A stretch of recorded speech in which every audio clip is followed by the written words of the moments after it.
Okay, I think I'm live. I am. All right. Hello and welcome to Weaving the Magic. My name is Kelly, and this is the first time I'm doing live on YouTube. So let me get all my jitters and things out. Though I'm feeling really stoked and peaceful and centered to be here on this solstice, embracing what's very personal to me in the astrological energy and what's come out in my cards today. So I am so stoked to ground in and expand because that feels good. So, what we're going to be doing today is I'm going to kind of recap on some of the bigger points of the astrology of this solstice energy that are already happening. And then I've got some questions for the tarot about some more extensive insights on that. I've got a variety of decks here. I've got some oracle cards as well. And I'm going to start with just this right here because this is going to lead into my first tarot question. I was sitting here like getting ready to do this, to put myself out there in front of people. And I wanted, that outer validation, that cosmic mirror to show me what I needed to center and focus on. And this is the nodes. This is from the Black Moon Lilith Oracle, which is also very relevant to the astrology of right now.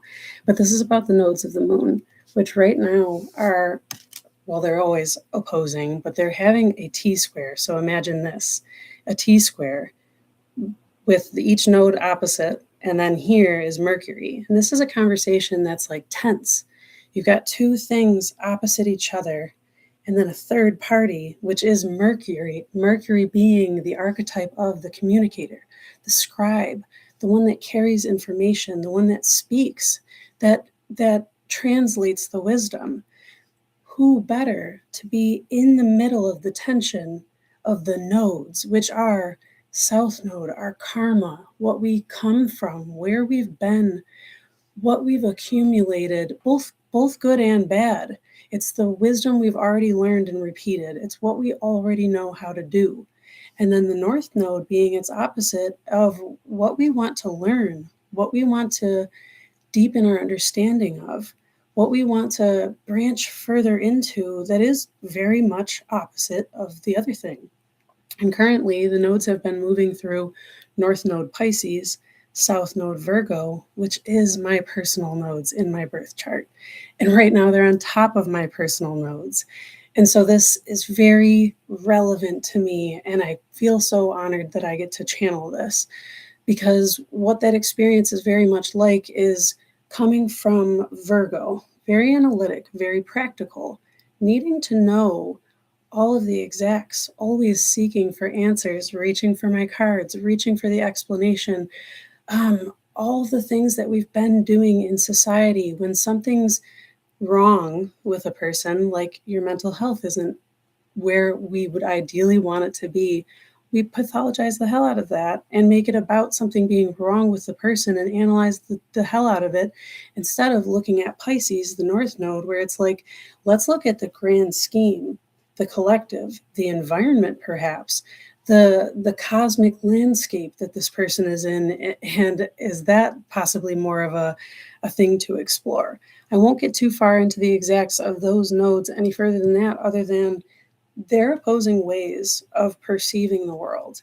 And they're very much a focus of what we want to not so much move away from or demonize. We don't want to say that Virgo is bad because it's analytical and it wants to have information. That's really good when you need to be concise with what you're doing.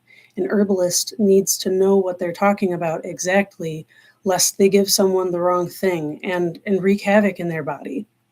However, not every single thing needs to be serving a purpose or about work or any of the Virgo things. We need to learn as a culture, as a society, as a world culture, as humanity, how to be more like Pisces and less like Virgo, needing facts and proof and having debate and needing to have the practical, tangible, physical experience to validate the inner experience. Pisces is about the inner experience, which connects to the all experience. Because whatever method a person goes through, whether it's deep meditation, whether it's like pure sensual experience or plant medicine, or there's so many variety of ways to connect to that one conscious Piscean, utterly liquid, moving, emotional, transcendent place that really surpasses words. You can't logically debate that type of thing. And that's why Mercury is the perfect archetype to be the third party in this conversation between the nodes right now at the solstice. Right now at the solstice being this time where equally valid and important are the light and the dark. Not because they're in this constant struggle of who's better than the other. That's what we've been doing. That's the old paradigm. That's the Virgo paradigm where they're like, has to be this specific sort of order. It doesn't need to be that way. And quite frankly, I do believe that it's time that we start blending more. We start blending, and that solstice is the marker. This is the time that holds both perfectly harmoniously, not because they're equal, but because they're equally valid. So again, I'm really honored to present this energy. And I want to go into now a question about maybe what other information this experience of that T-square with Mercury and the nodes are having. I'm also going to take a look at the comments and just say, hi, Dagmar, I love you. I'm so glad you're here. And Laura and Tiger Lily. Guys, I got to just say, like, I've gained so many subscribers lately. And I also have to say this, I hate the verbiage of like content creation and followers and things like this, because what I feel is like this is truthfully just my human getting to experience my human out loud. And the fact that other people relate and want to tune in and want to like experience this with me and through me is like tremendously an honor. So, and I'll make no apologies for getting choked up when I speak. So which deck do I want to use for this first question? And by the way, while I continue to move through this here, and oh yeah, we're going to go with the Unveiled. This has been my favorite lately. If you would like a card for you personally as to how this solstice is really, what it's opening for you, what it's illuminating, what it's bringing to justice within you, or what it's really bringing up for you to do the work. You're the Mercury. You are the communicator. You're the magician. Magician is Mercury. So what is it allowing you? Like, how is it opening your toolbox? In other words, how is it showing you that you're the magician and all of your tools are on the table and that you don't have to repeat South Node, the karma of the past and the generations and your own personal history and the story and the yeah. And how is it opening the door and giving you a little bit of a flashlight? Not a flashlight, because a flashlight points outward, a lantern that's in here that shows you that you are, that when you walk forward on your path, you're illuminating it. So if you'd like one card that I can, personally try to tap into for your energy, put that in there. And at some point throughout, when it feels natural, I'll start answering questions and pulling for people and stuff like that. So hang in there. And I'm going to be here a while, but, I'll leave it in. I'm a leaver. So please, here we go. You already knew. Where's Mercury? And, this is so excellent. And the nodes. Okay, I might just cry. Let me get a sip of this. So if you've been seeing my recent shorts, this is from the Unveiled Tarot. Let me get my balance in here. So this is from the Unveiled Tarot, which is so awesome because everything comes down to perspective, everything. And this is two different perspectives, which is always the case in tarot when you count reversals, but there's a bajillion different perspectives based on the deck, the artwork, the whatever, and whoever's interpreting it.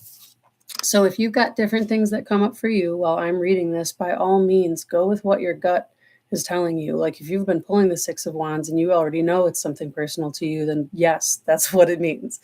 But for me, when I see this Six of Wands, this honestly is victory. It is success in the conversation being able to be mediated. And here's how that happens. We listen to hear and understand because we know that when we invalidate something, we refuse to see it, acknowledge it, we're banishing it to shadow. And when we do that, what happens? It creeps in through the dark and it destroys us from the inside. Like, it's almost silly at this point if you've been doing the work for any point of time. Everything that we cannot integrate keeps getting worse and worse outside of us, and we make enemies. And that's like the traditional winning, right? The traditional victory is like you won over the enemy. And so many times in, like, I use a lot of air quotes, so many times in spiritual conversations, it's like, because we want to win over the dark. No, we don't, though. Okay. And there's many layers to that. For one, all of us come from the dark, the womb. And I have an immense amount of respect for the womb, considering I've birthed 2 children and was birthed from one myself. The dark is not an enemy, the dark is an antagonist.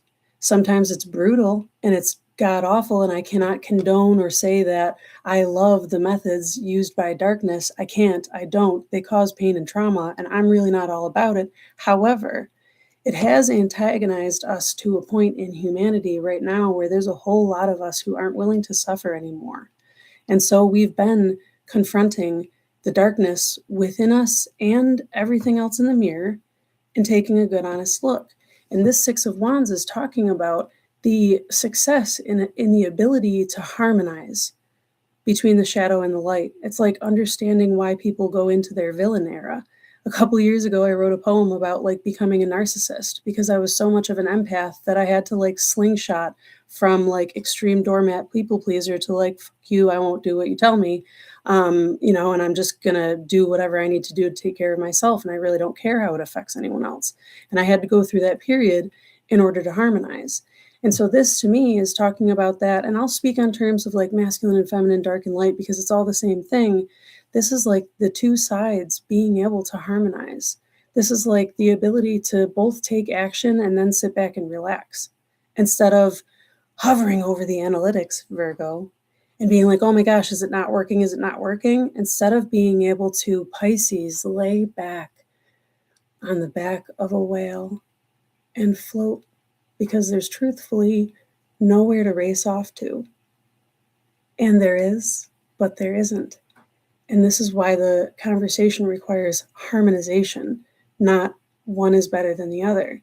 It's not the ideal, in my personal opinion, and in this card, 6, we'll get back to that number, to swing from like patriarchy to matriarchy, because we're not there yet. And also, I don't really think that's the answer. I think that it's going to be a beautiful blend of all of the things, which takes a lot of work and a lot of ongoing conversation.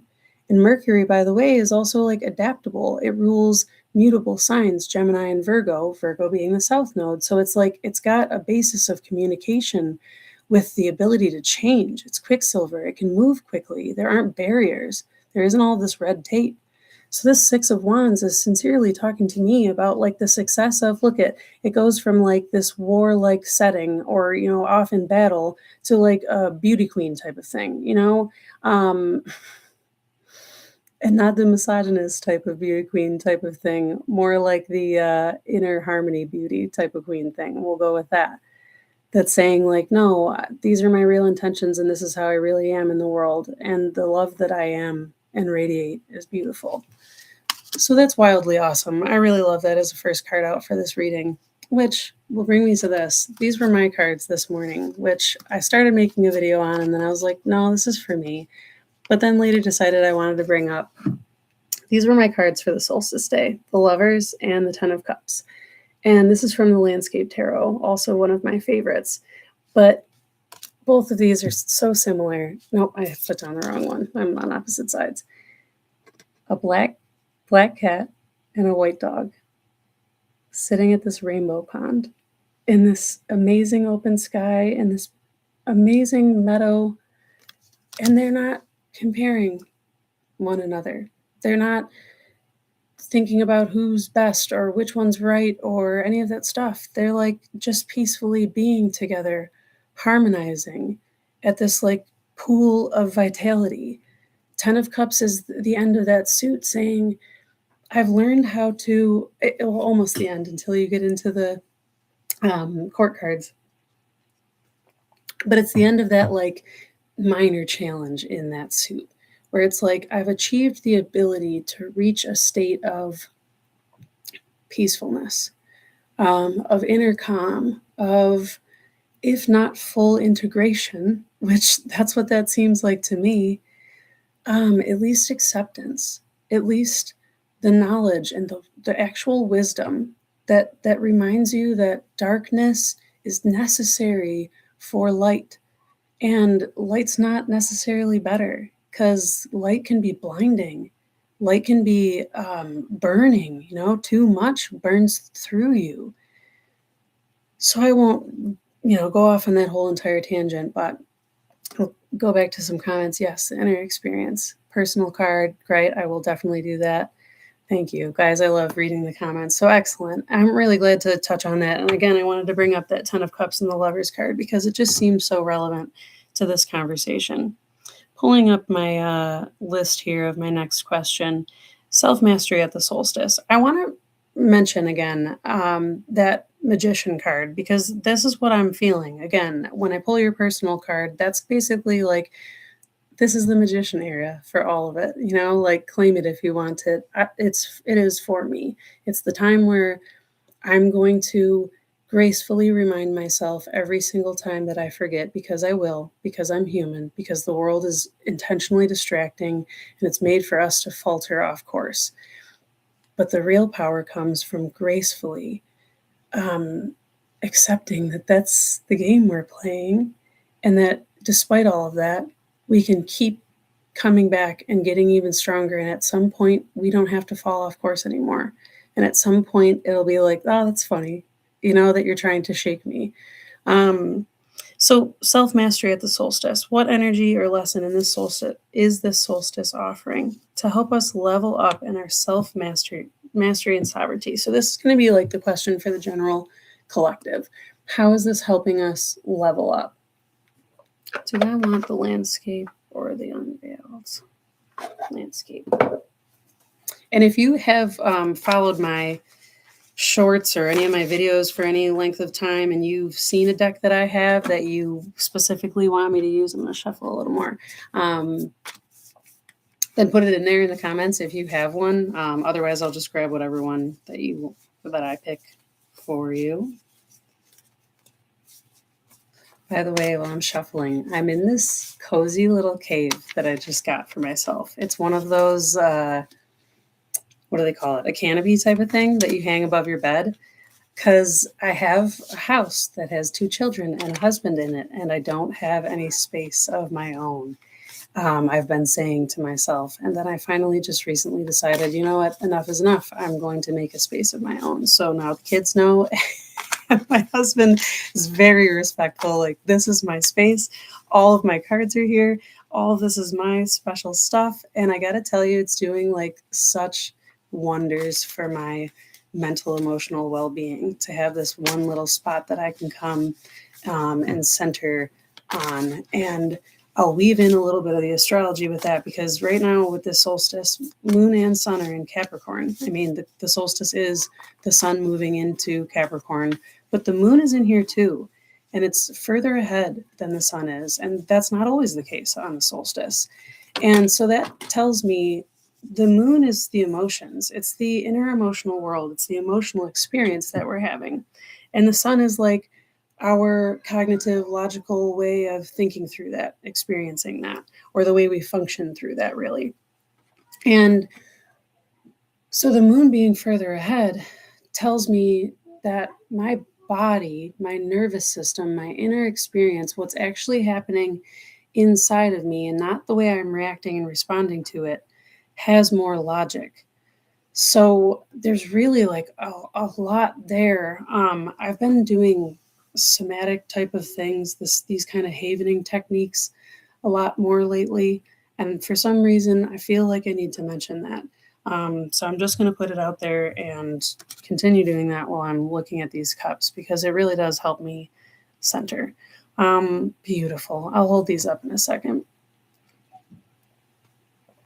So this is, again, where is the opportunity in general for the collective to level up in our self-mastery? And this is 2 of Pentacles in reverse and 7 of Cups in reverse. And then I'll flip them. And I'm sorry if the quality of the video, I'm not a huge, tech savvy person, blah, blah, blah, whatever.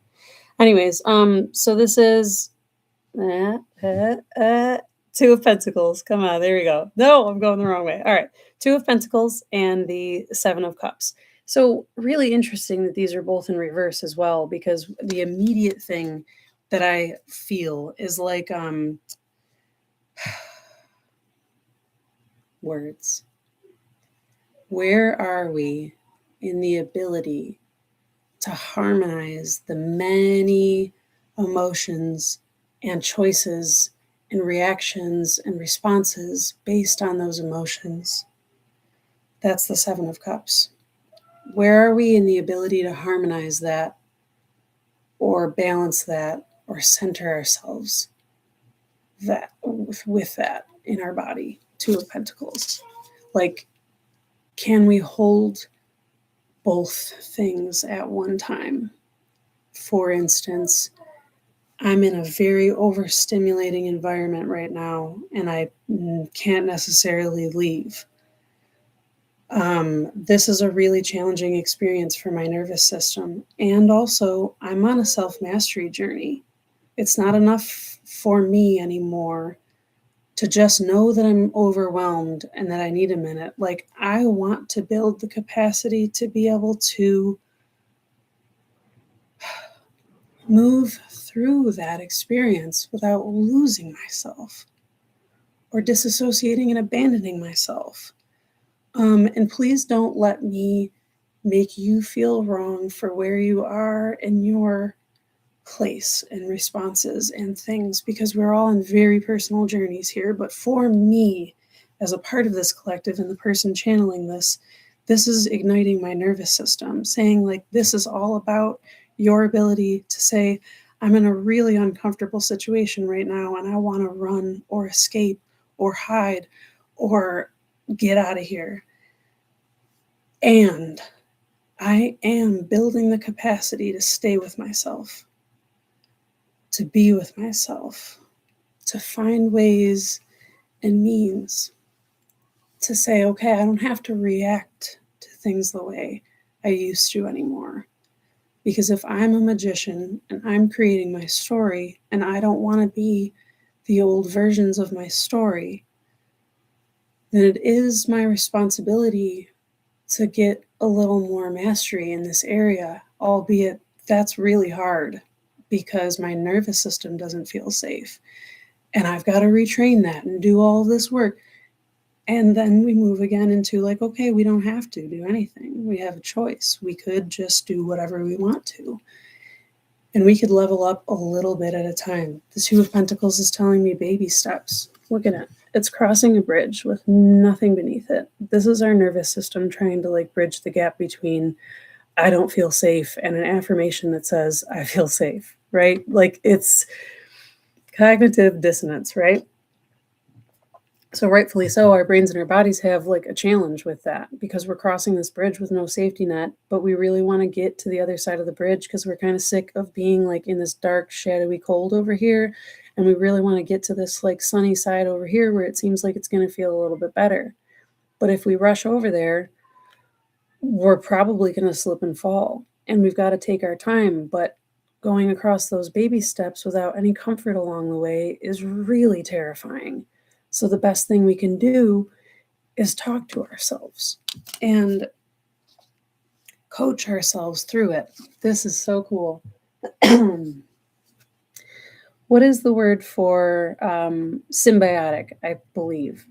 I don't know. Somebody put it in the comments if you know, but this is not a parasitic relationship. These creatures help each other. And I don't know the exact specifics in this moment of it, but one of them helps to guide and the other one helps to eat creatures and all this different stuff. And they help each other. This is a note about, like, coaching ourselves through what needs to happen.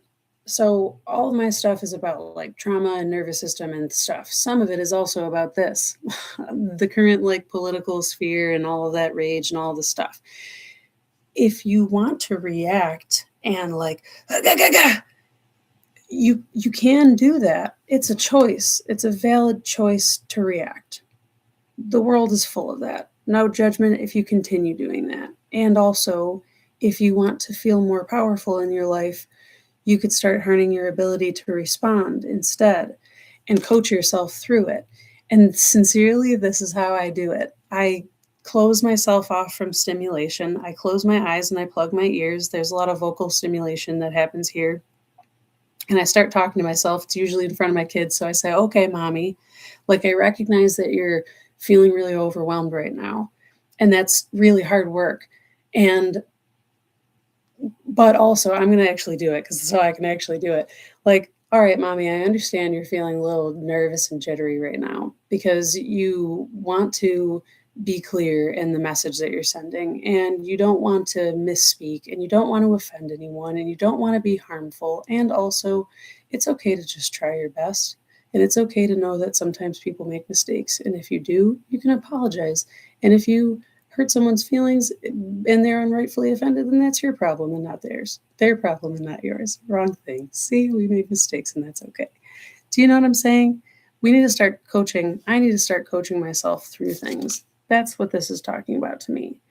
We can start balancing our choices in the way that we support ourselves. 7 of Cups is emotional. 7 of Cups is like, we don't make just choices based on logic. That's Virgo South Node. That's our logic. Well, the logical thing to do is this, even though my emotional or my physical body is screaming at me, like not having menstrual time off of work and things of that nature, not respecting our body's needs or our emotional needs to not do the productive thing or the logical thing or the whatever.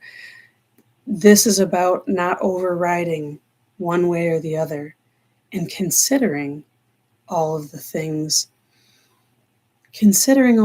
but not getting stuck in the indecision. I want one more card, and I'm going to pull that from the Unveiled. And cool, I've got a couple personal card requests. So after this question, I am definitely going to get into some things.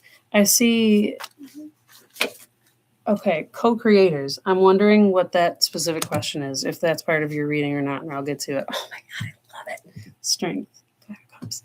All right, so this came out recently. And I did a short on it. And it was combined with another thing, or maybe I even did 2 of these recently, but it's been coming up for me a lot personally. I feel like I need to say nothing, but I will anyways, because Dagmar, she's in this chat. Her and I have been friends for years. She lives in Belgium, and I hope we someday get to meet in person. But we've forged this connection over time where we're allowed to be our like most beastly worst version, the dark, right? This is all my shadow. This is all the ways in which I judge myself and I fear judgment from other people. And I've forged this relationship. I'm so grateful in my life that's allowed me to be that. And it's made me capable of being this soft and strong and capable of holding someone in their discomfort, including myself.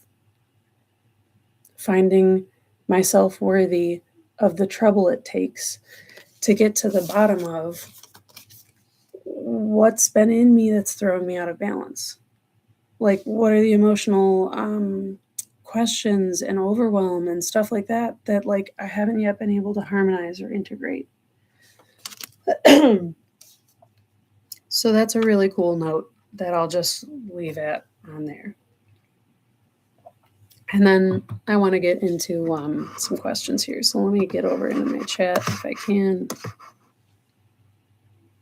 Is this on? I don't want to click it. Oh, here we go. Okay. Okay. So Dagmar, my love, let me get a card for you. I don't know if you preferred a deck. I don't see it in here, so I'll just go with whatever you want. I feel like I can see you shaking your head going, no, do whatever. So let's see here. Is it one of these?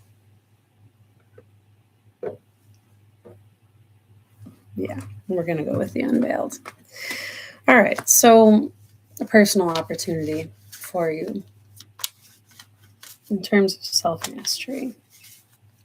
And you guys are so brave for coming on and like asking for these questions and to have them shared personally. I've toyed with the idea of doing like an astrology reading live so that people could see what it's like. I might call myself out loud and do my own chart, but we'll see how that goes. This is super interesting, love. So in this deck, the Unveiled Tarot, there are a couple cards that aren't in the traditional 78 card, and this is one of them. This is the Mob. Look at this. This is all of the outside stuff, this like fiery pitchfork infested, everyone's got this anger, and I want to take a look at this face. And this came out in reverse, by the way. So all right, this is the exact literal message that I feel is coming out. This is like being calm, cool, and collected in the face of all of the shizzle, as you would say it, like of all of the and you and I know, like, and we're so spread apart because so many reasons. You're probably surrounded by a lot of people that aren't like you. And so sometimes it feels like you're the one and only in the middle of this entire thing. And there's a lot of stuff that we've talked about lately that's like all of these outside circumstances, societies, structures, blah, blah, blah. And it's like odd man out syndrome. But this is like remaining calm, cool, and collected, that cool blue color, that like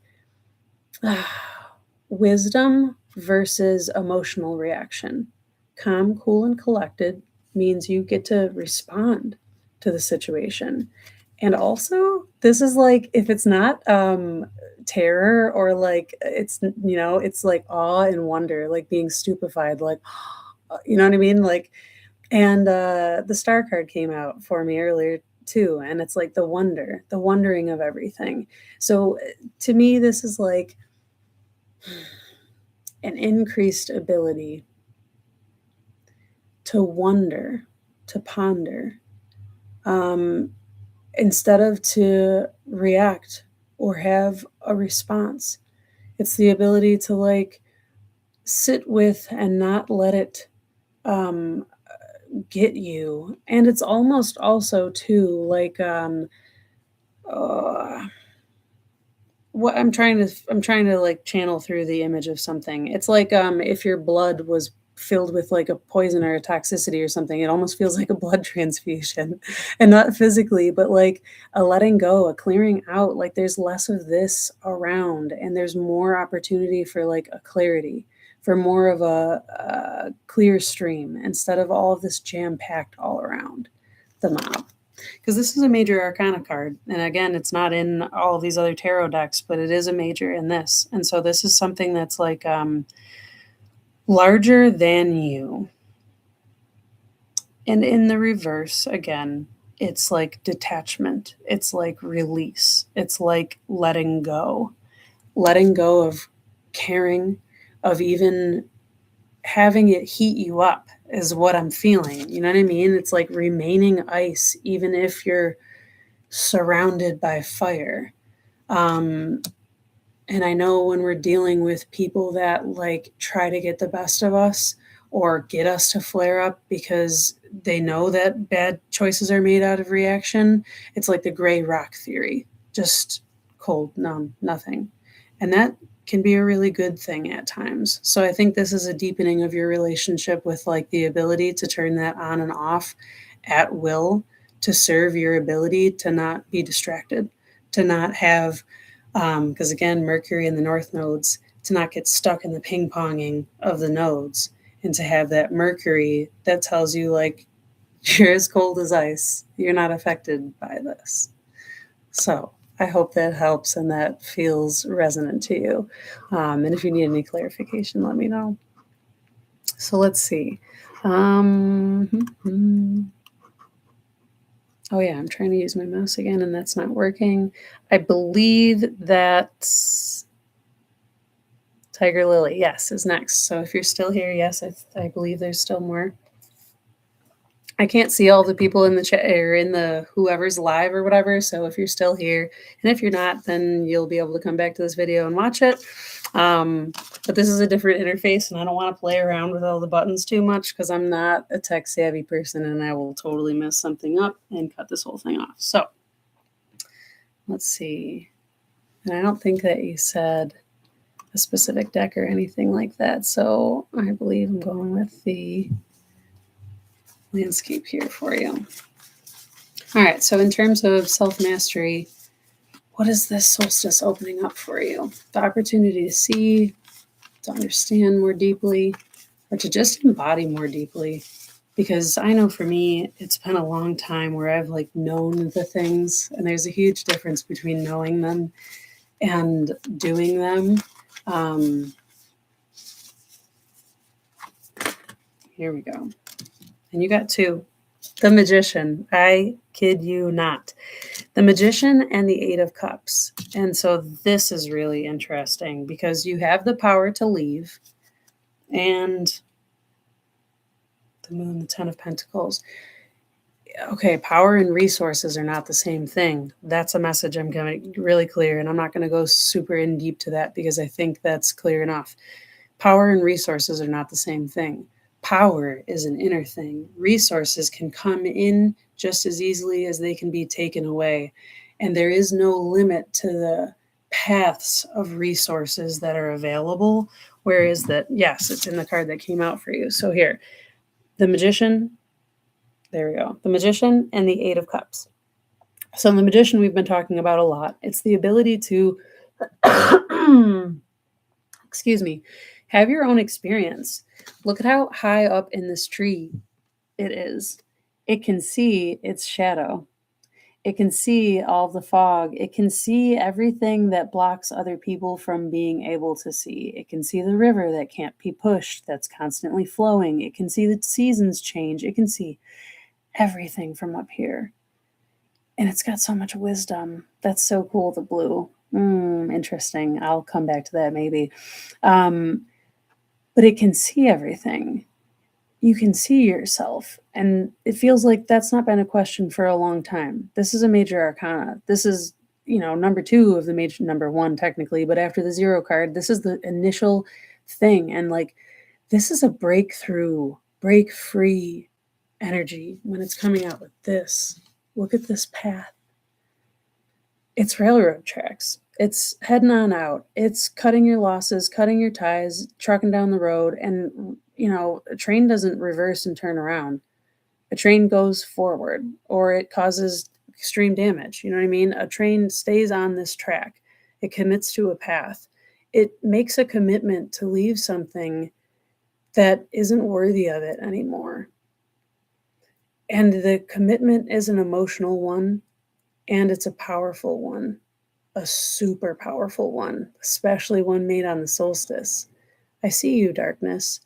And here's the thing. You're not my enemy, so I'm not running and I'm not afraid.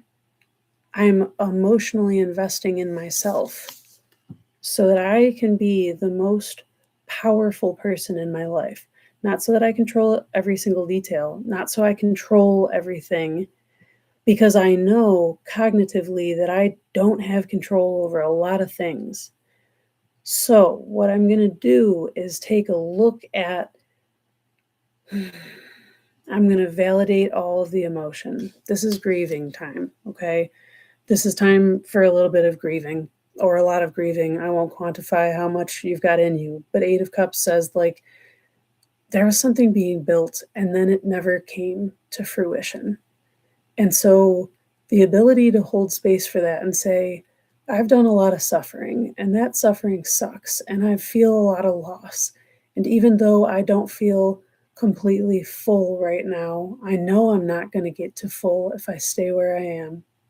And I'm powerful enough to leave.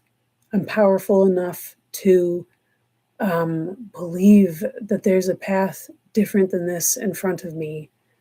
And I keep coming back to this because it's in the deck.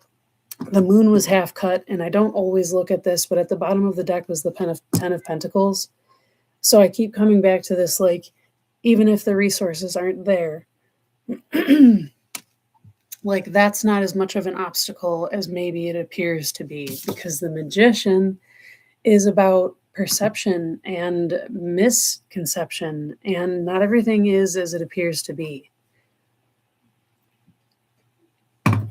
Especially with this like cloudy whatever haze. You can see everything from up here, but you can't actually see the minute little details that are right down here because that fog is blocking the way. Concisely, this is a time for you that's showing you the opportunity of like something that emotionally needs to be left behind, emotionally grieved because it wasn't fulfillment, and you deserve that. And unfortunately, it's up to each and every single one of us, unfortunately, but fortunately, because when we take the control, or the power rather, when we take the power of fulfilling ourselves, no one else gets to hold that power. And so then it cannot be taken from us, only given. And that means we have a choice. Choices are powerful. So this is your opportunity, one of many, not the only. Don't fear making the wrong choice, because our paths go on until they stop. This is a really powerful time for you to say, like, I'm done with this, and I'm going to focus on making myself more powerful. So I really hope that helps. All right, let's see here. We'll do another personal card. I feel like I just want to make sure I didn't, yes, okay, I didn't skip anything else. So Laura Vanyak, perfect. Personal card is welcome. Excellent. And I don't see anything further down there. So, oh, good. And I see Tiger Lily, you were still there. So, let me know if I was wildly way off base or, if that resonated or don't. Like, again, this is very personal. You guys are brave for like sharing yourselves on here, because not everybody wants to do that. But to me personally, this is a time where I feel like I've been called to be the person that's willing to not care if I cry on camera or if I'm a hot mess, because like sometimes human beings are. The darkness is equally as valid. I would not have wisdom or the audacity to say that what I know is wisdom if I hadn't had to like almost die in many ways over and over again for it, So it's like I appreciate all of the darkness that has helped me. So, Laura, these cards aren't going back down. They want to come out. So you got 3 cards here. Let's take a look at this. So we've got 8 of Pentacles. These are from the Unveiled. 5 of Pentacles in reverse. 4 of Wands. Let me sit with this for 1 second. 8 of Pentacles. 5. Interesting. Super interesting. Ooh, I really like it. Okay, so I'm going to hold these up too. I only have 2 hands and I can't do the coordination thing, as you can tell. I'm laughing. Here, seriously. Okay, there we go. I'm so bad. All right, 8 of Pentacles is work. It's work, it's work, it's work, it's work. It's craftsmanship, but it's advancement. Look at those cool machines and how far they've come, because from the time when we were like just heat it and rip it steel. I used to work in the collision industry. Steel cars that would like seriously kill you, if you're in a car accident, like more times than not, you die in a steel car accident. Well, now they make them out of aluminum. So all of your stuff falls apart, but you stay safe in the inside. That's innovation. That's technology. That's the precision. That's the reward that comes from people harnessing a practice over and over and over again. So there's something in your life here that you've been working really hard at, that you've been like crafting. 5 of Pentacles, but it feels like you never get the help, the resources. This almost feels like maybe a job that like does have personal benefit, merit, value to you, but then also you get told to do it in a way where you don't really have the liberty to do it in a way that actually like fulfills you, or like you could be more helpful if you weren't bound by all the red tape or something. That's what this really feels like to me in general. But then you got the 4 of Wands.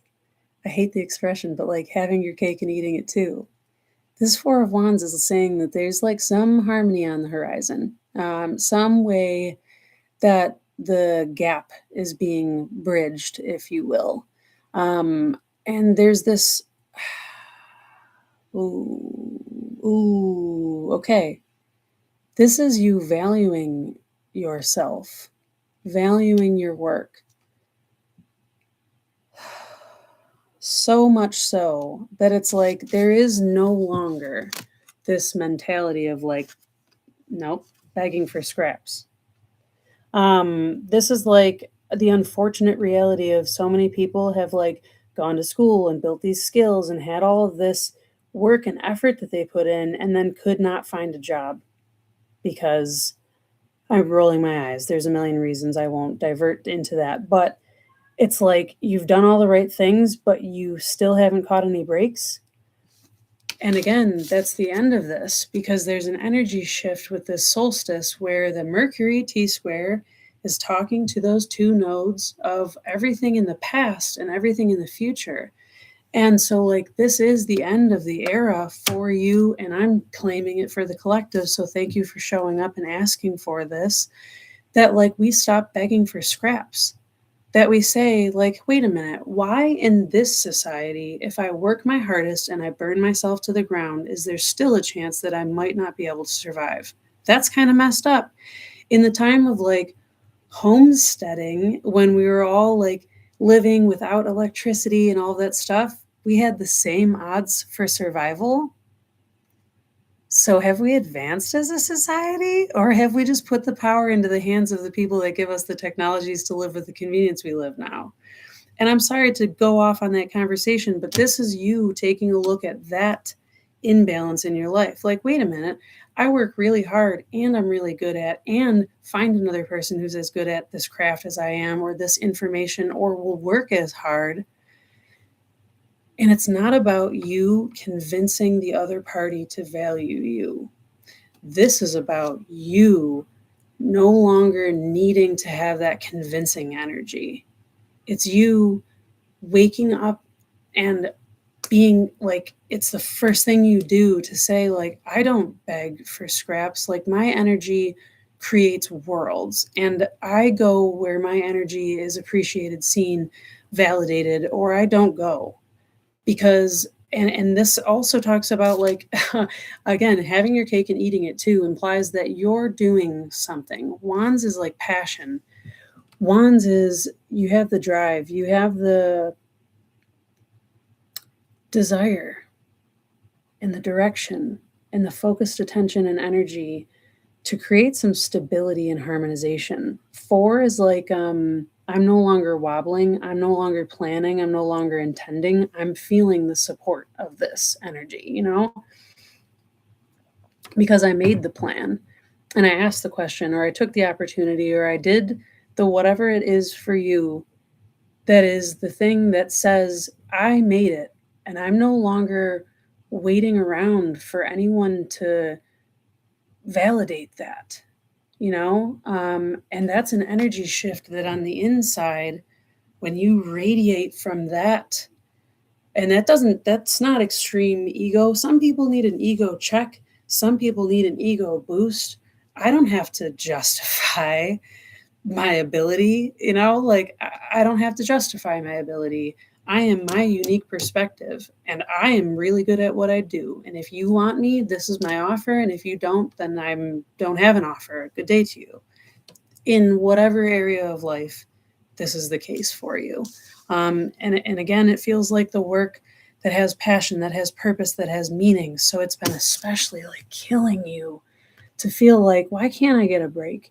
Why can't anybody else see me? And this 5, the change is you. You're the 5th element.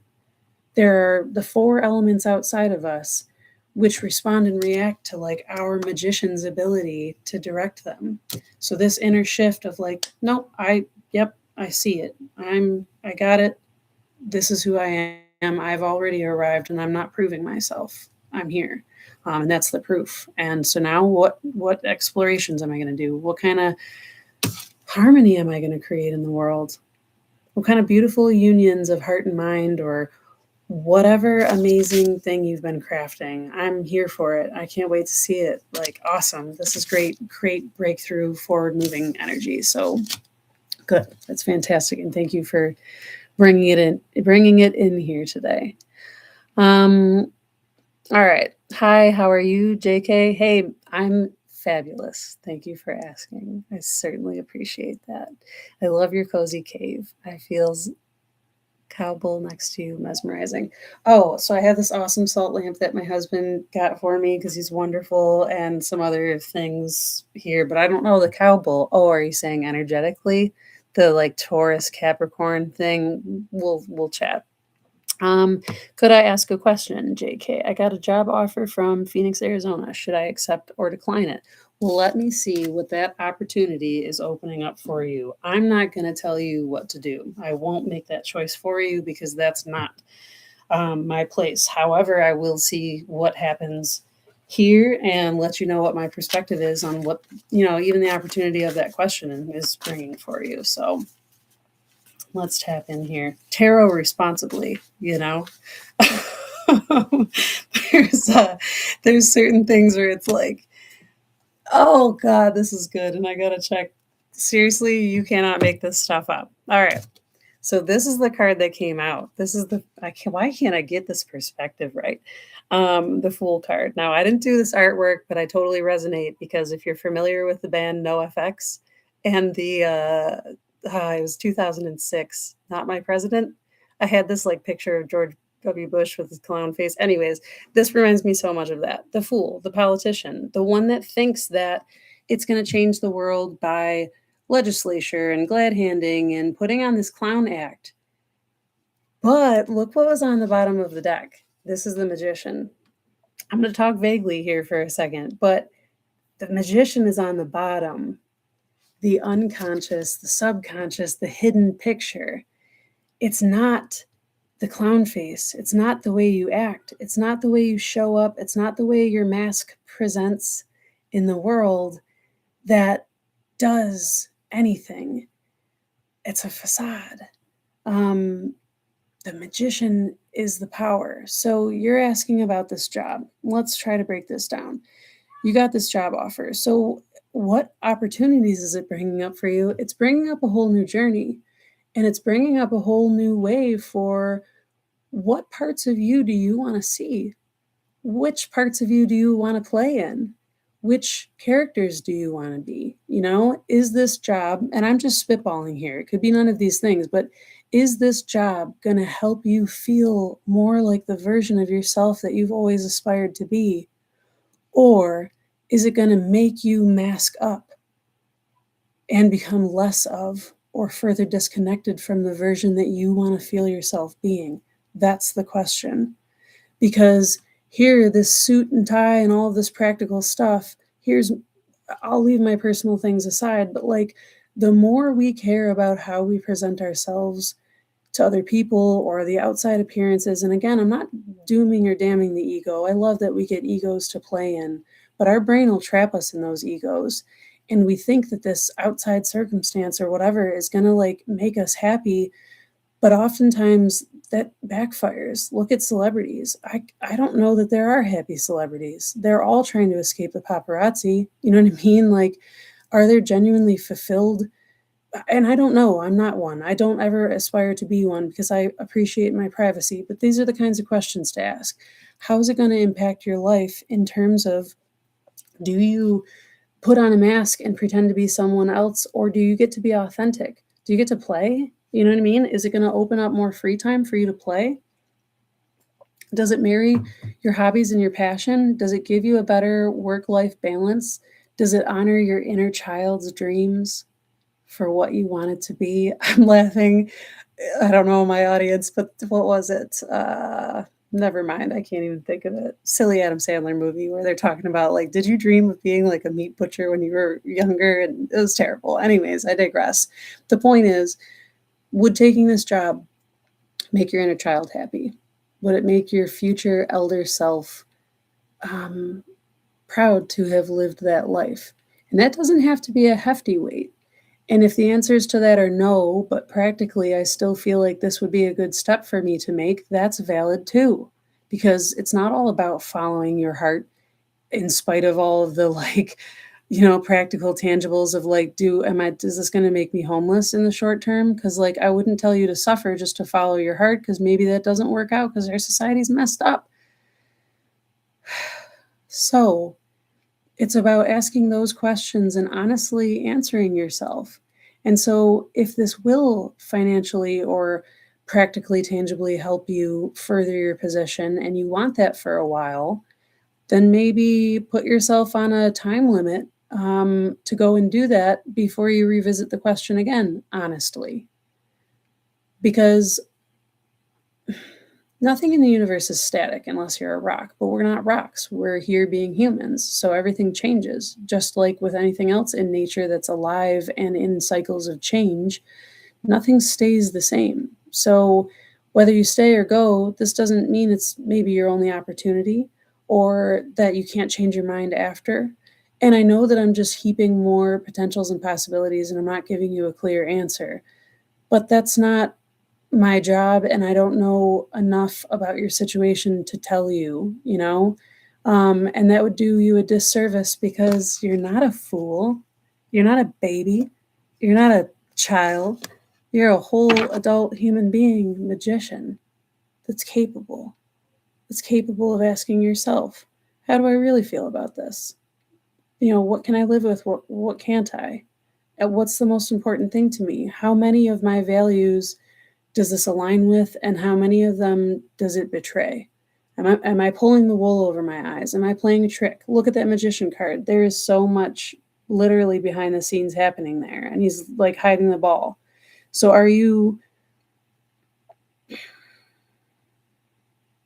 what's the result you're looking for, honestly? And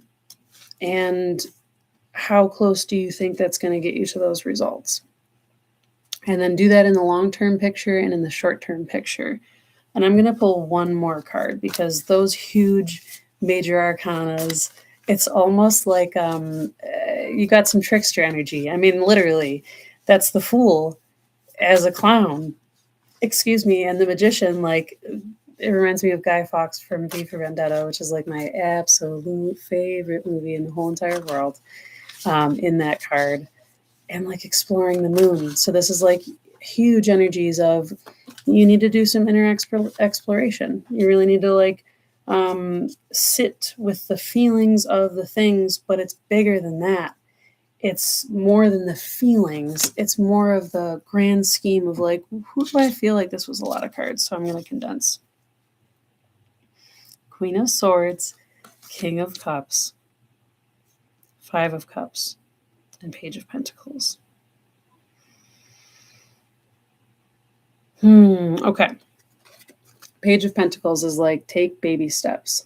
And to me, this says like, imagine it every step of the way and keep talking to yourself the whole time. Well, I wouldn't like that I have to do that, but I would like that I have to do that.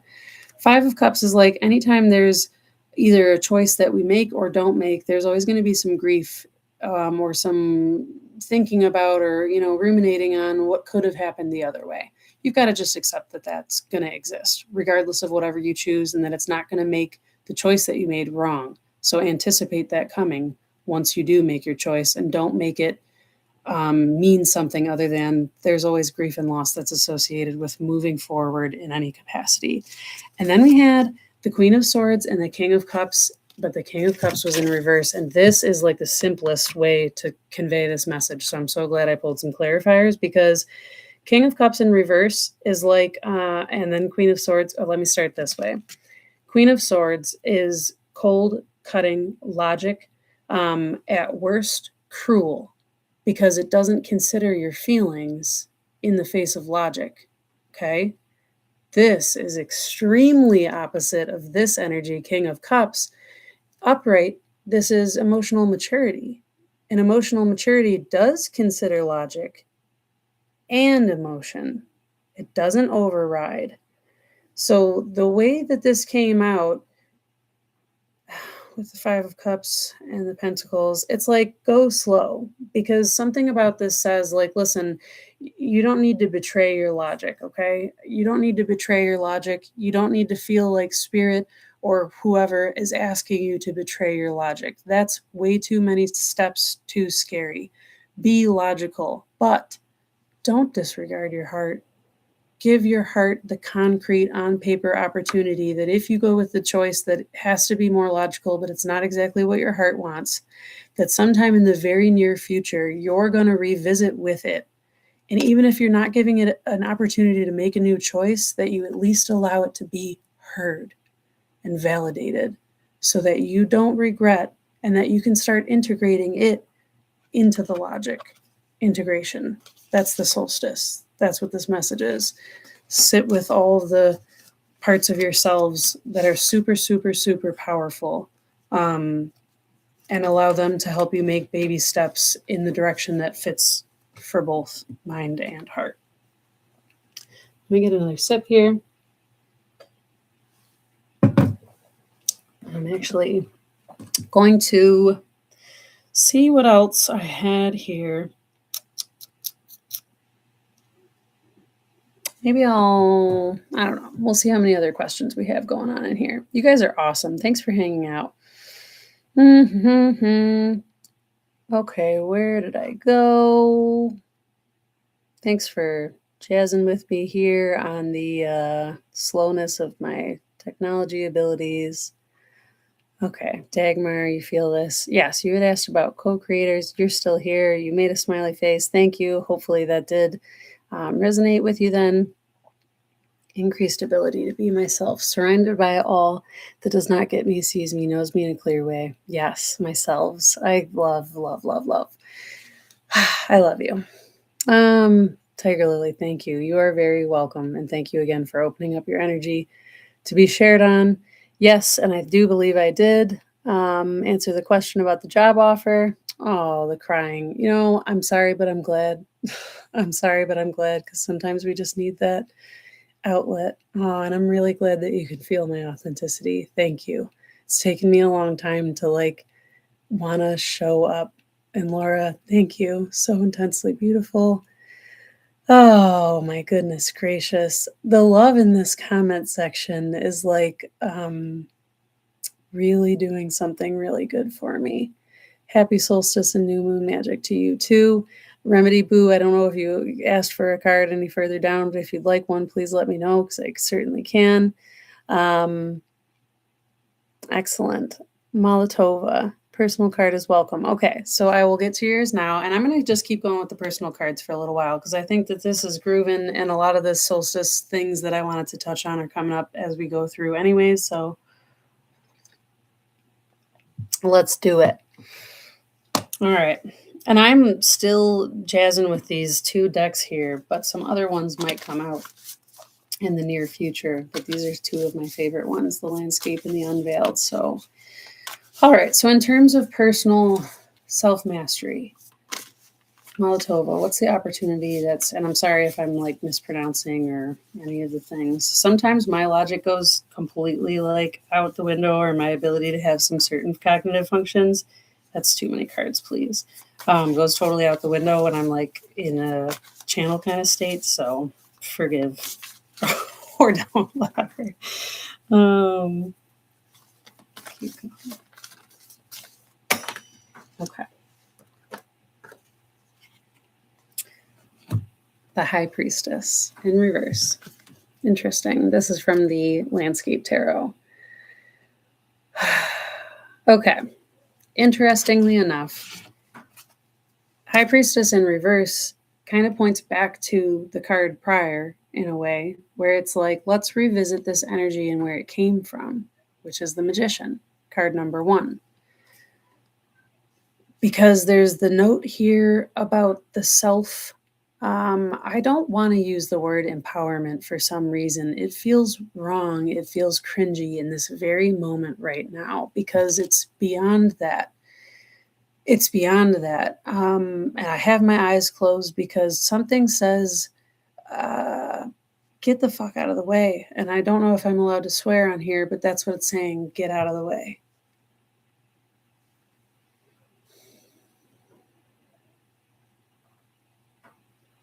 And I really want to cry all of a sudden. There's so much about this water flowing into here. Okay, maybe this is way off base and maybe it's super personal, so I apologize if it touches anything, but it feels like you need the feeling to come back. Um, like this, like ice cold water, like you need this deep rejuvenation to come in, but it's like you've got to invite it in. You don't have to do any more work. You don't have to do any more searching. You don't have to do any more self-discovery. It's saying like stop doing. It's saying like stop doing. And seriously, I'm feeling like I'm being plunged into like a lot of cold water looking at this because it's like for as ridiculous as this might sound, that Evanescence song that's like bring me to life, bring me back to life. So I could be way off base. I'm gonna pull another card to get some clarification. But it feels like there's this need for this rejuvenation. Seven of Swords was on the bottom of the deck. And this really is about integrating a lost piece. That's what I'm feeling here. This is really deep, and I don't want to get super personal, but it feels like there's a part of you, and it is the mystic. It is the one that is a channel. It is the one that like knows beyond what it should know, and that maybe that freaks some people out, and that was like not allowed to be a part of who you were, and you weren't allowed to like turn that on. You weren't allowed to be a channel. You weren't allowed to have the connection, and also that is so deeply wounding and harmful because that's a huge part of you. It's a giant, giant part. Seven of Swords is about like something being stolen. And especially like in a cutting way, in an intellectual way, in a banishment type of way. Seven comes after the six, in the six being the lovers, this harmony, two threes, the basics of creation, two of them coming together. And then seven is like cast out, but it's also divine. It's also divine because, like, and forgive me, but I don't think I'm losing you. You're hearing or feeling some part of you that wants to feel is catching the thread. This is Sophia falling from perfect all consciousness, because the fall and the separation creates the opportunity for more knowing. The wound or the crack creates an opportunity for healing. The crack lets the light in.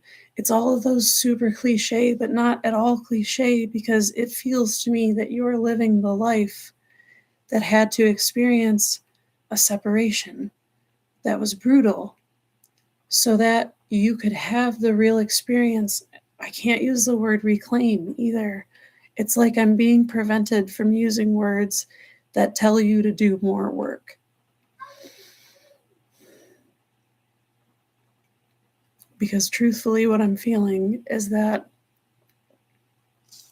something needs to be given back. Nine of Swords. Something needs to be given back, but it's a subconscious. This feels like journey work. This feels like you might have the opportunity to have like or do some shamanic journeying, to have some parts integration, to have like and I don't say this to tell you you're deficient. You're not deficient, but if you've been lacking the feeling of connecting to your intuition, if you've been feeling the lack of like the real tether to life and source of your own personal inner power and intuition and being able to trust yourself, and having so many like thoughts and fears around this, and so much like insecurity and scarcity and things, it's because a part of you has been closed off from you in a way. And if you would benefit from having a physical safe space to allow this part to be received. I don't know if that makes sense to you. If you'd like to reach out to me directly for some personal clarification, I would love to do that. I'm going to pull one more card to like just if there's, some other thing, because that's some really deep stuff, you know. And also, that it's like a lot of us. Oh, I love you. I love you. I love you. I love you. I love this whole thing. This is the Lovers and the Hermit. Yes, there's integration work to be done here. But it's not work. It's sensual, and I don't mean sensual in the way of sexual. I mean actually sensual. It's the way of like deep experiencing all of your parts coming back together, the wisdom you already had from the beginning. This is like unity consciousness, the rebus. This is like the masculine and feminine harmonizing. The high priestess, that's a big deal energy. That's a major arcana energy. That's like the source of our intuition channel. Um,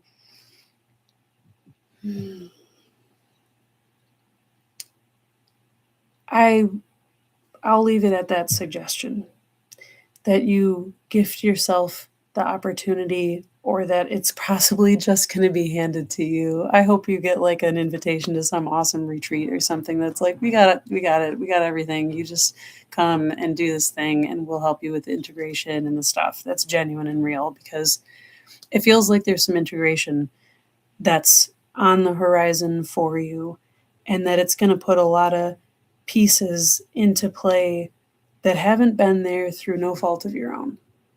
All this major arcana, the Seven of Swords, this Nine of Swords, a lot of the events of your life have been divinely timed and orchestrated, even the shittiest parts. And I'm so sorry that I believe that if you don't. But this is a divine breakthrough on the horizon that will again lead you back to the showing that you are the magician.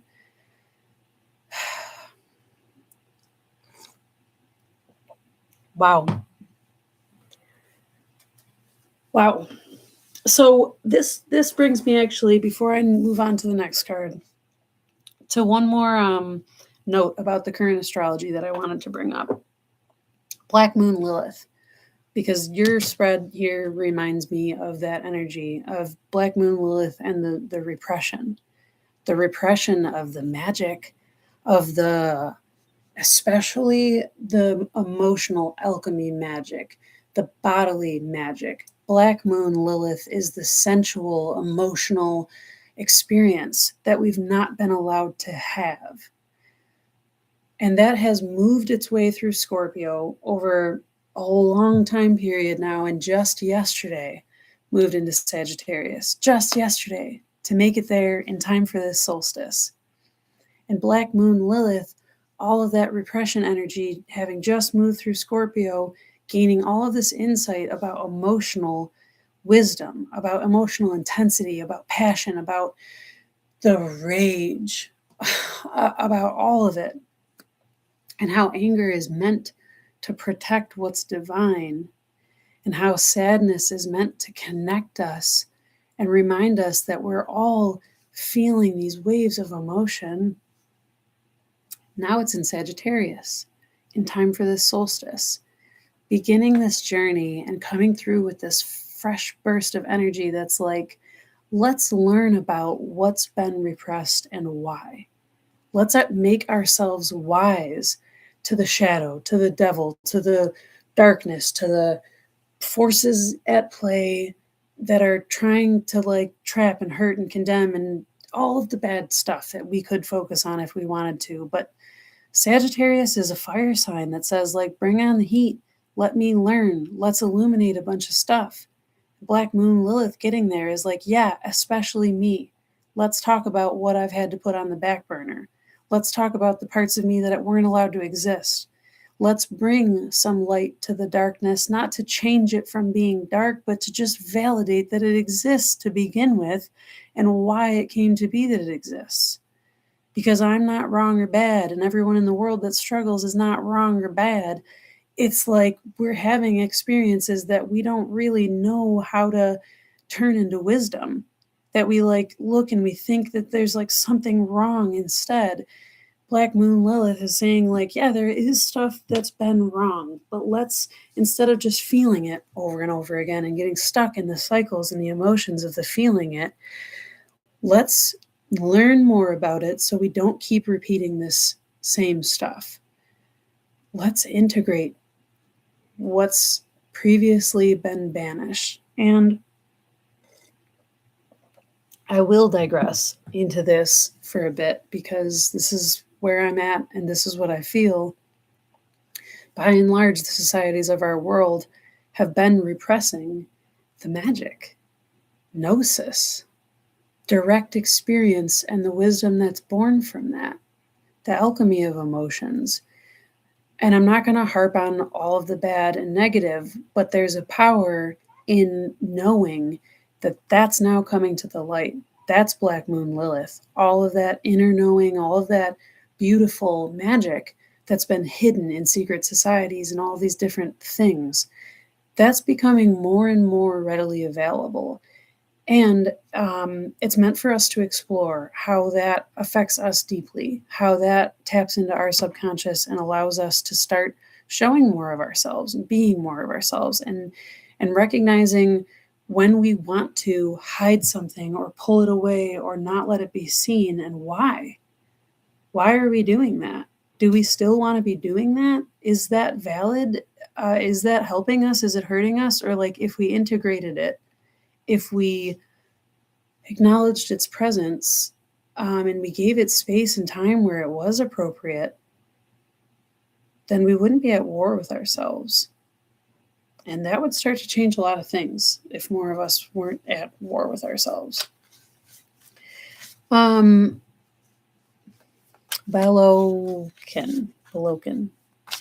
I'm not sure. I know that it's like a name on there. So this is your card I'm going to pull for you. So personal card is welcome. All right. So in terms of self-mastery, what opportunity is this solstice providing?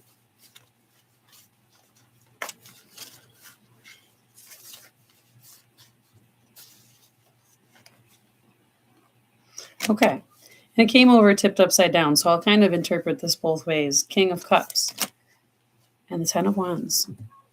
This is really interesting. Okay, so there's several notes that I'm getting here. But King of Cups, Ten of Wands. This is talking about like being able to carry, hold, keep your emotional stuff together, even when you're the one that's tasked with all the burden.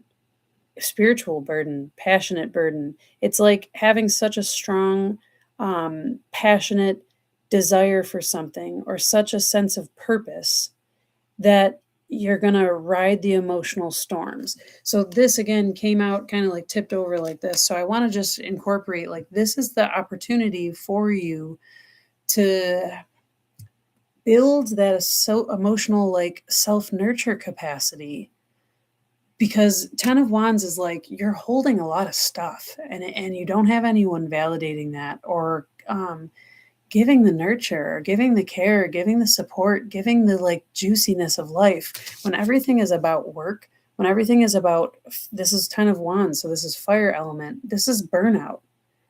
At some point, the work that we're doing, even if it is our like passion for life type of work, if it's just work and we're never getting rejuvenated with any water, any emotional nurture, any like juiciness of life, this is burnout. Or we become an automaton. We just become a robot that just does and does and does and does. But there's no, what I keep wanting to say, like yin is the right one. Yes, for feminine energy, for the water energy, for the flow. There's no yin in that. There's no juice in that. There's no vitality in that. This is an opportunity for you to be touching base with, is the burdens of what you're carrying, how is that building your emotional capacity? Window of tolerance is a term that's used in like different kinds of therapies and things like that for expanding our ability to feel things without like emotionally shutting down or reacting or having that nervous system like response to it. And this King of Cups is like becoming a more skilled sailor, utilizing more of those tools to emotionally navigate that burden without shutting down, without thinking that all you're here for is the burden. But here's the thing in your spread. It's like, it feels like you're the only person that you've got, or the only person emotionally that you connect with. Like the rest of these ones in this card are all ants. This is the only one that's like an ant and a human. So like you feel like you're on a boat all alone, and it's just more work that you have to do. And that's, I had shared it earlier in the live. I don't know if you were here for that, but a lot of the practices that I've been doing, the havening techniques that I've been learning, are like how to be with myself, how to hold my own self, and how to be less dependent on other people to comfort me, and be with me and just say like, yeah, that sucks, you know. This is honestly the work of like telling yourself that you're proud of yourself every day. This is giving you an opportunity to do more of the work that calms your seas, even when everything outside is stormy. And being that the sun and the moon are in Capricorn at the time of this solstice, that says something to me in these cards. It says something to me about more of those body emotions type of practices that are like, you know, where you're laying and you do kind of a body scan or a muscle progression or things like that, where you're actually connecting your body that's holding this burden, that's holding this energy, and your ability to process it, your ability to guide yourself through it, because that's like king energy is directing, it's coordinating, it's rulership, it's healthy rulership, where you're not paying attention to things. If you don't pay attention to the maintenance in your kingdom, things are going to start falling apart after a while. This is like the maintenance work to keep you doing the thing that you want to keep doing. I'm going to pull one more card.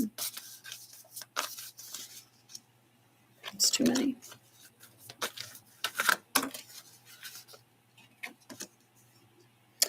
And this is the Page of Wands. Oh, that's really nice.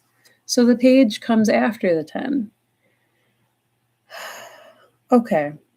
So really this hones it in on like maybe you could steadily what am I saying?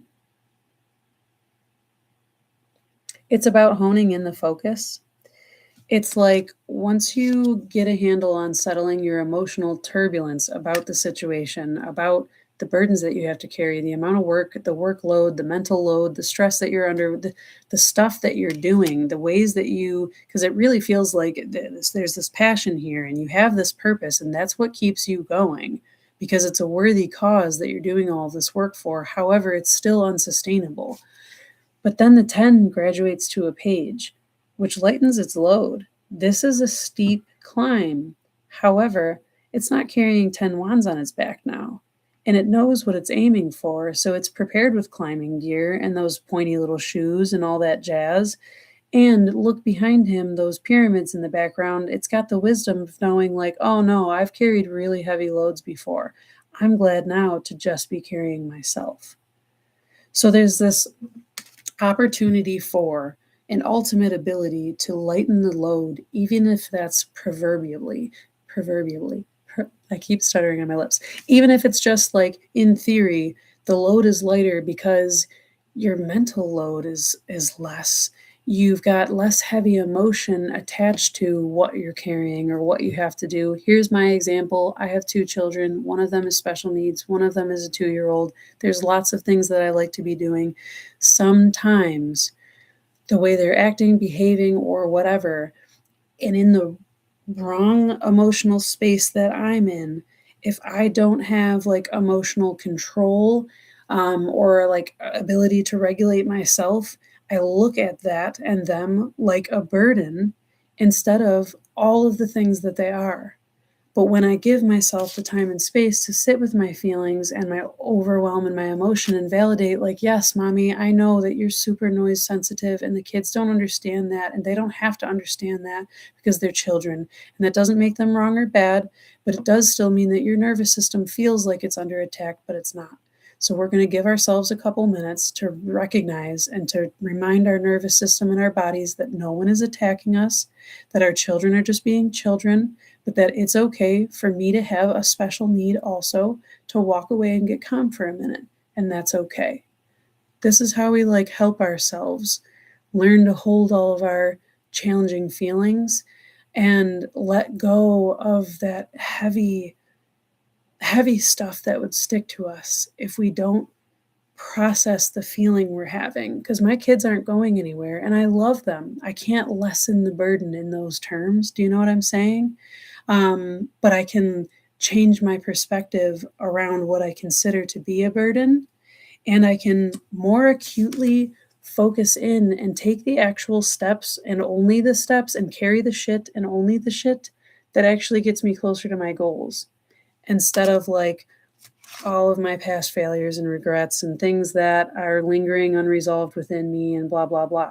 You know what I mean? This talks about giving yourself the opportunity to like come to terms with yourself, give yourself some grace, recognize that you've been like riding it out through really heavy storms, and that stuff's hard. So you got to give yourself a break sometimes. All right, I'm going to try to make these a little bit shorter. I really love like reading and I really love giving people the most of things, but I think there was some more things in here and I want to get to that. Excuse me. Maybe. Okay, there we go. I moved down and then it moved down a lot. Okay, so I think you had said your name in here. I'm so sorry, but I skipped it. I'm not good with this stuff. It is the logical choice. I would accept it right away if it was in. Okay. Direct hire at Amazon.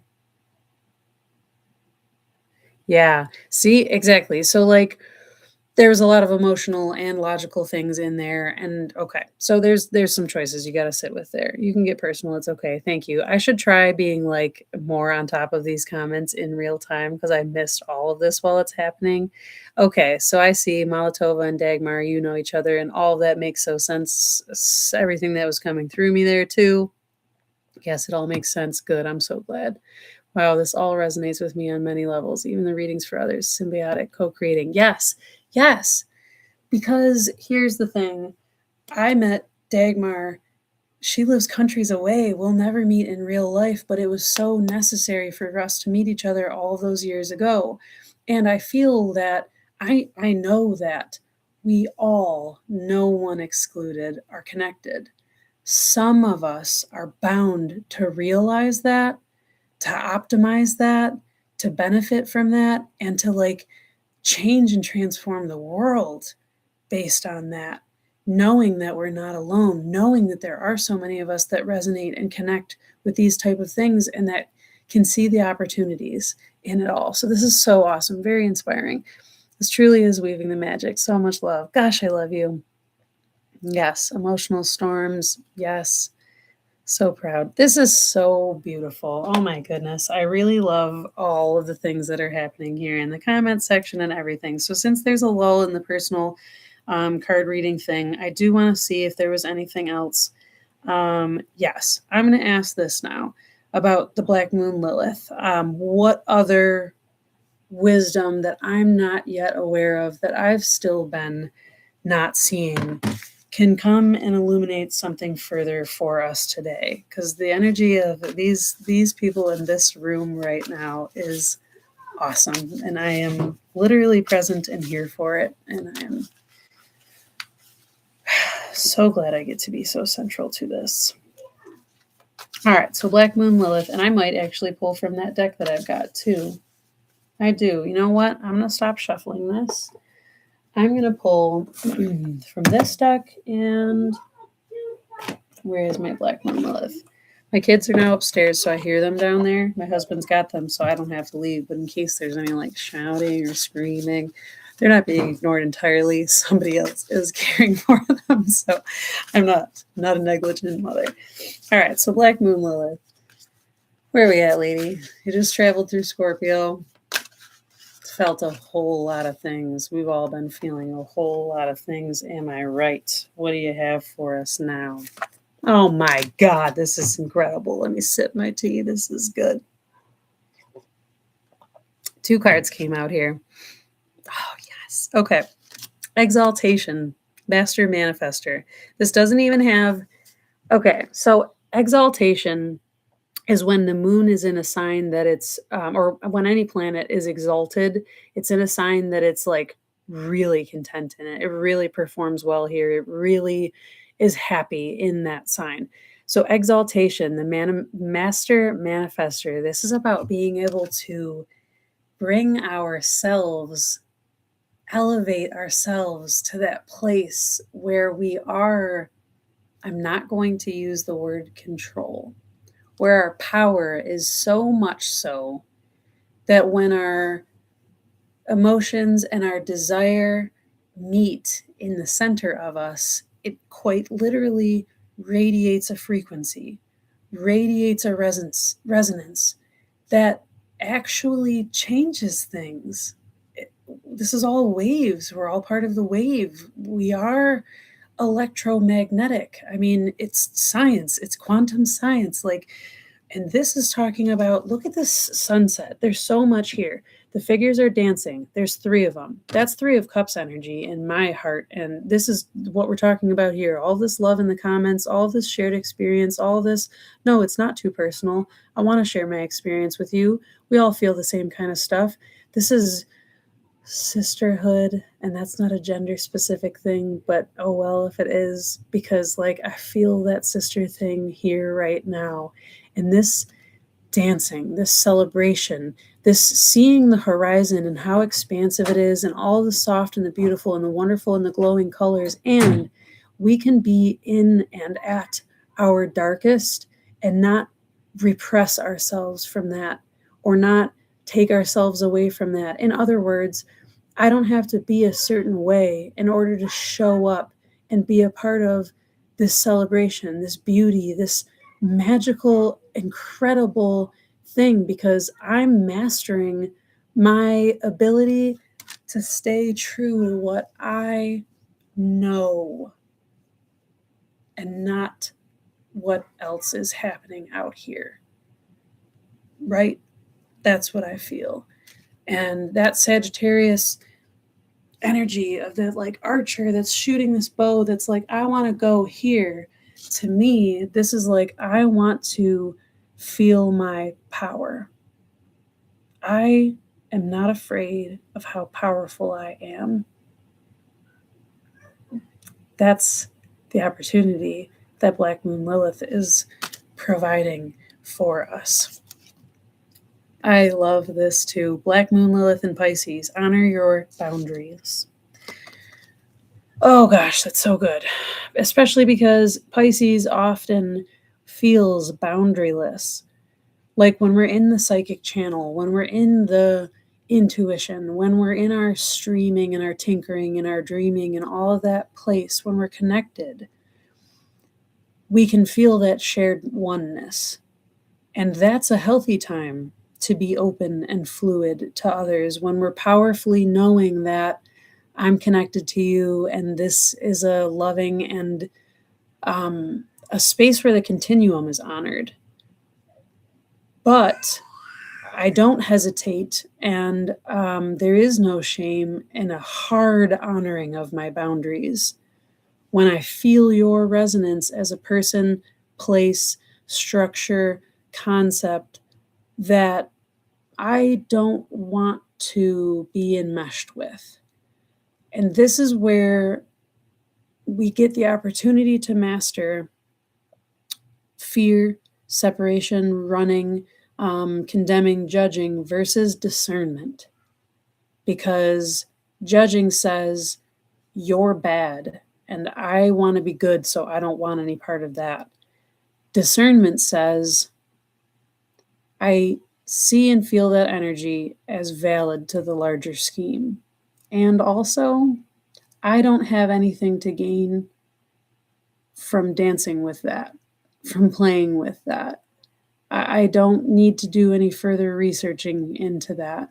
I don't need that antagonist energy around me, and therefore I'll let it be and I'll move on and keep my focus on where my power is. So to me, honestly, I'm going to call myself out and like kind of try to hold myself accountable. This lightning coming through, this is me putting up boundaries with social media, because I really want social I really want connection, but social media is like really garbage and it's really not good for me. Like, it's not good for me. And sometimes it helps me. Like, I wouldn't have met the people I've met and I love very dearly in my life if I hadn't been interacting with it. And that doesn't mean I'll be done with it forever. I don't have to put hard boundaries that are unchangeable. But my very clear boundary is that, like, social media doesn't benefit me as much as it harms me. And so I need to get real with myself and put very clear boundaries on, like, how much I interact with that kind of thing. And then I need to honor that boundary, knowing that it's not me taking away something from myself. It's providing the opportunity for more clarity and less interference in my power, in my channel, less disruption. Wow. So that was really cool. Really, really awesome. Let me sip my tea. Guys, you are stinking awesome, all of you. If any of you else, like, if you guys want another card or something like that, let me know. I did only have one other question to ask of the, solstice, but if there's other questions or other things you want to mention in here, something, I'll probably hang out for like another 10 or 15 more minutes and then go buddy up with my husband to tag team back on the kids. But let me take a look at my last question in here. Okay. This was about the sun and the moon both being in Capricorn. And like what that especially is meant for us to see. Is this the deck I want to use? There was one other one I wanted to bring out, so maybe that's for the now. This is called the True Black Tarot, and it's like super dark black. So I thought it would be excellent because it's like the darkness is such a necessary dance partner for the light. Such a necessary dance partner.